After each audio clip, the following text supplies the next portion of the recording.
Ah oui? C'est mon balcon. Donc c'est là-dessous qu'il faut l'appeler. Peut-être.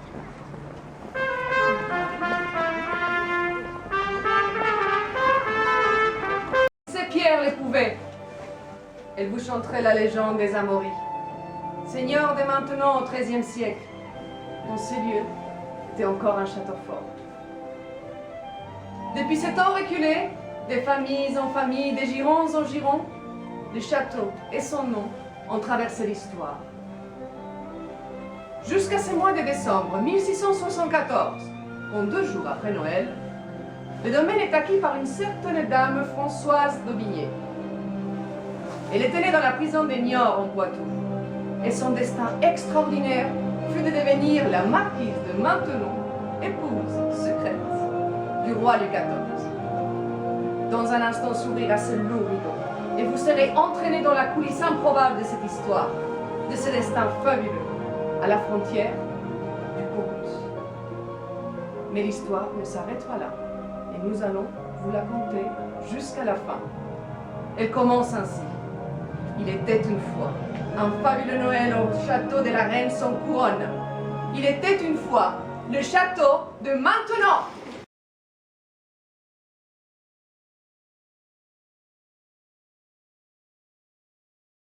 Prenez place, n'ayez crainte.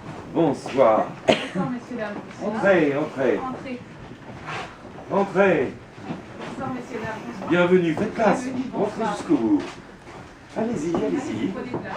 C'est de la passage. Je ne vous demanderai pas immédiatement. Les écrire.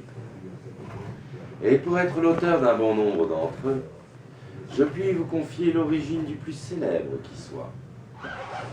Cette histoire, je l'ai écrite quelques années seulement après les événements qui vont vous être contés, et dont ce château est l'un des nombreux théâtres. Aujourd'hui encore, je ne puis m'empêcher de songer à Cendrillon, lorsque j'évoque le destin tout aussi fabuleux de celle qui porte à jamais le vieux nom de cette terre de Maintenon. Elle naquit un matin d'hiver, Françoise d'Aubigné, d'un père assassin, mariée à la fille de son geôlier. Au registre des baptêmes, son nom figure entre Françoise Lallet, la fille d'un sabotier, et Catherine Giraud, la fille d'un foulon. Elle s'enfuit aux Antilles, accompagnée de son père, enfin libéré. Elle en revint, sans lui, et ruinée. En ces temps-là, Bignette, telle qu'on l'avait surnommée, allait mendier la soupe à la porte des couvents. Humiliée dans ses méchants habits en guenilles, la petite Françoise d'Aubigné endure cette honte qui la marque à jamais, ignorant tout alors du destin fabuleux qui l'attend.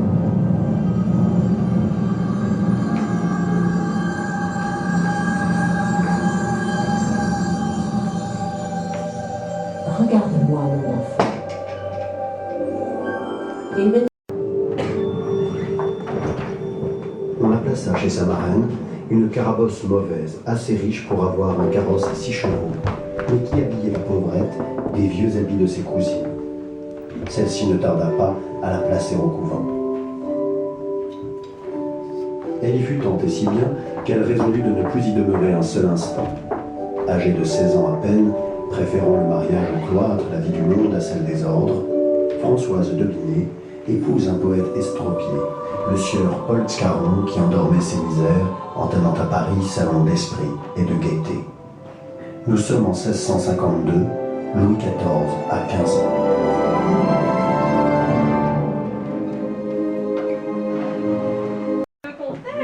Le roi apprécie toujours là. Vous êtes dans les draps, mais vous n'êtes pas dans le cœur. Cher marquis de parler pour Je vous parle de friponnerie, de sottises, madame.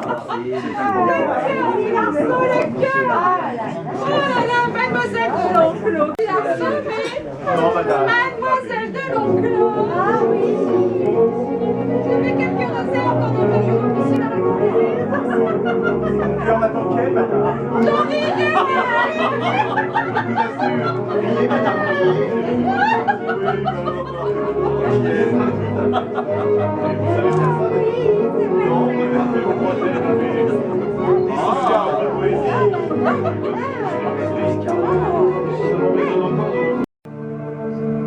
Après 8 années de mariage, en 1660, Scarron mourut. Françoise avait 25 ans. Il ne laissa guère à son épouse que le titre de veuve Scarron, tout ruiné qu'il était.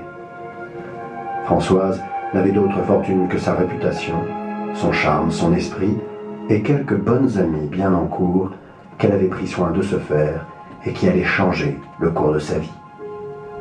Françoise, ma chère, je suis chargée d'une mission des plus essentielles auprès de vous.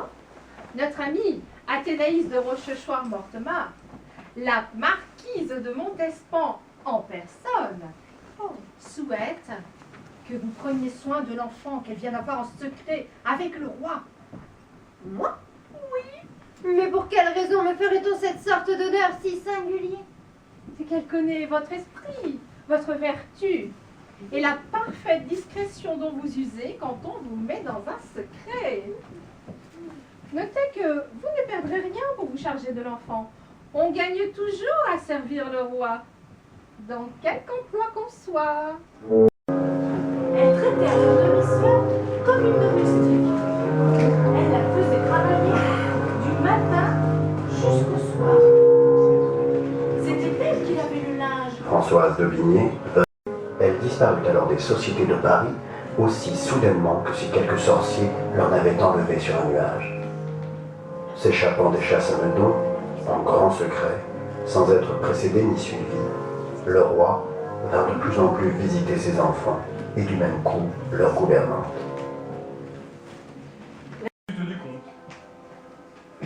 Elle se leva et dans sa fuite laissa tomber une de ses pantoufles de verre que le jeune roi ramassa soigneusement. Cendrillon arriva chez elle bien essoufflé, sans carrosse, sans laquais et avec ses méchants habits. Peu de jours après, le roi fit publier à son de trompe qu'il épouserait celle dont le pied serait bien juste à la pantoufle. On commença à l'essayer aux princesses, ensuite aux duchesses et à toute la cour. Mais inutilement. Après bien des jours, vint le tour de Cendrillon. Naturellement, la pantoufle lui allait sans peine. On mena Cendrillon, encore une fois, avec ses méchants habits, chez le jeune roi. Mais lui ne vit d'elle que son bel esprit et sa grâce sainte. Il décida de se marier d'amour, quand bien même Cendrillon ne fut pas princesse.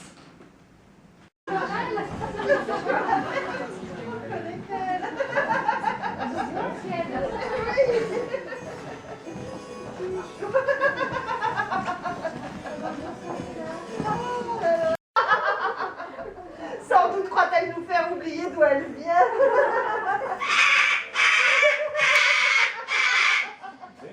Quand je l'ai prise à mon service, je l'ai presque fait par pitié pour cette pauvre enfant. Vous faites bien aise, madame, de me trouver là où j'étais. Vous n'avez pas eu depuis à vous plaindre de mes services, je crois. Allons, madame de Scarron, ne prenez pas mal ce que je dis. J'admire au contraire la façon dont vous avez su prendre l'air de la cour. Il nous faut mélanger de l'huile d'aconite Tulou avec les bords noirs. Du sorcière qui vient nous aider. Qui a une élève. Donne-moi également de la rognure d'ongle. Peu après, tout se fit dans le plus grand secret. Bénissez, Seigneur, cet anneau que nous bénissons en votre nom, afin que celle qui le portera, gardant en toute la fidélité à son époux, jouisse de la bonté qui vient de vous, se conduise selon votre volonté et vive dans une mutuelle charité par notre Seigneur Jésus-Christ. Amen. Vous,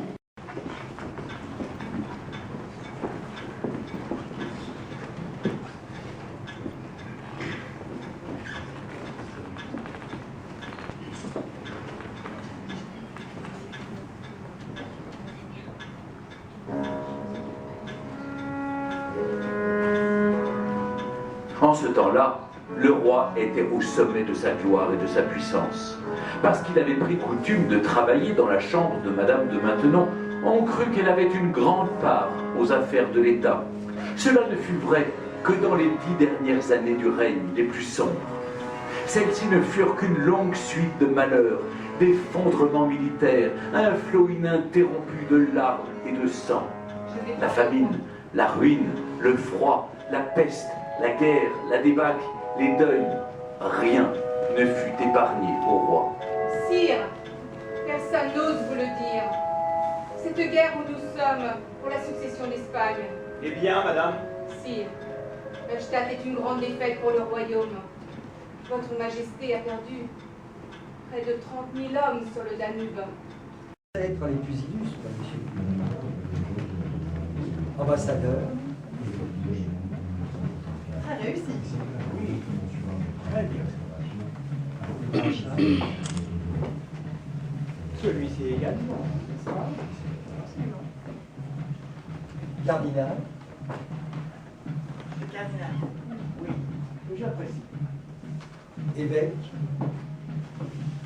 Et Gilles, le voici. Et ce depuis Pierre, seigneur de Noailles, votre ancêtre. Tu es lors de la première croisade. Effectivement, c'est bien ça.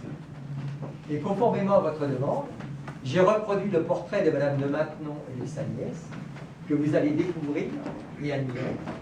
Ah, voyons cela. L'Allemagne envahit la Pologne. Le 3, l'Angleterre. Puis la France lui déclare la guerre.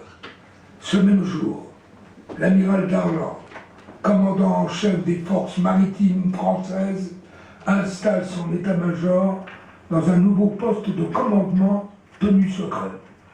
Maintenant, nom de code, Marceau. Winston Churchill, alors premier lord de l'amirauté britannique, visite maintenant, sous la neige, le 3 novembre 1939.